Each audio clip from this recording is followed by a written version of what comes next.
Hi welcome to hashtag you నేను మీ మనోజ్. అయితే లోక్‌సభ ఎన్నికలు పూర్తయిన తర్వాత తెలంగాణలో కీలక పరిణామాలు రాబోతున్నాయని బీజేపీ సర్కార్ అప్పట్లో ఒక ఒక కాంగ్రెస్‌కి ఒక హడల్ లాంటిది ఇచ్చింది. సో నిజంగా కాంగ్రెస్ సర్కార్‌ని రేవంత్ సర్కార్‌ని తెలంగాణలో నిజంగా మట్టి కరిపిస్తారా? నిజంగా కూల్చేస్తారా?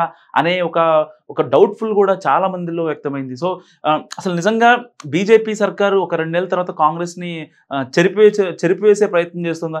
ఈ వీడియో చివరి వరకు చూడండి. ఒక మంచి కంటెంట్ ఇస్తాను. అయితే లోక్‌సభ ఎన్నికలు పూర్తి కాగానే తెలంగాణలో కాంగ్రెస్ ప్రభుత్వం కూలిపోతుందని అనేక విశ్లేషణలు వినిపించాయి.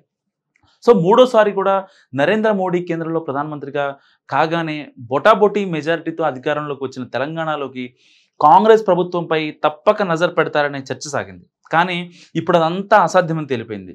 తెలంగాణలో రేవంత్ ప్రభుత్వాన్ని కేంద్రంలోని మోడీ సర్కార్ ముట్టుకునే పరిస్థితి లేకుండా పోయింది. ఇందుకు రాజకీయ విశ్లేషకులు ప్రధానంగా రెండే కారణాలు చెబుతున్నారు. 2019లో బీజేపీకి కేంద్రంలో ప్రభుత్వాన్ని ఏర్పాటు చేసినంత మెజార్టీ వచ్చింది. మ్యాజిక్ ఫిగర్ దాటి ఆ పార్టీ 303 సీట్లు సాధించగలిగింది. ఈ నేపథ్యంలోనే ఈ 5 ఏళ్ల కాలంలో అనేక రాష్ట్ర ప్రభుత్వాలు, విపక్ష పార్టీలు, అధికారంలో ఉన్న గవర్నమెంట్లను నరేంద్ర మోడీ సర్కార్ కుప్పకూల్చేసింది.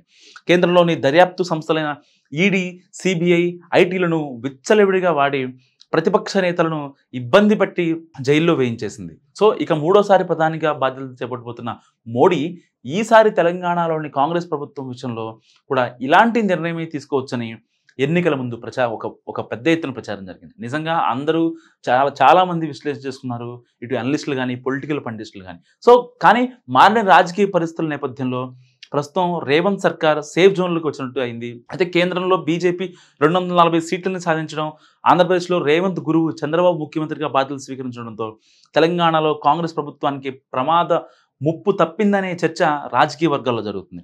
ఈ 2 కారణాల వల్లే ప్రస్తుతం కాంగ్రెస్ ప్రభుత్వం సేఫ్ జోన్లో ఉన్నట్లు విశ్లేషకులు అభిప్రాయపడుతున్నారు. అయితే గతంలో కేంద్రంలో బీజేపీకి అబ్సల్యూట్ మెజారిటీ ఉండడంతో నియంతపరమైన నిర్ణయాలు తీసుకుంది. కానీ ఇప్పుడు ఆ పరిస్థితులు పూర్తిగా మారిపోవడంతో అలాంటి నిర్ణయాలకు ఆస్కారం లేదు.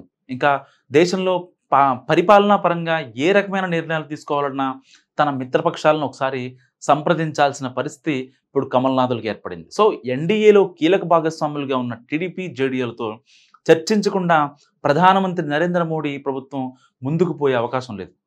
సో అందువల్ల ఇలాంటి పరిస్థితుల్లో కాంగ్రెస్ దాని మిత్రపక్షాలు అధికారంలో ఉన్న రాష్ట్రాల ప్రభుత్వాలను కూల్చే పనిని బీజేపీ నాయకత్వం పెట్టుకోదని రాజకీయ విశ్లేషకులు అభిప్రాయపడుతుంది. నిజంగా మోడీ రేవంత్ సర్కార్ని ఇబ్బంది పెట్టడం అని మీరు అనుకుంటే మాకు కామెంట్ రూపంలో తెలియజేయండి.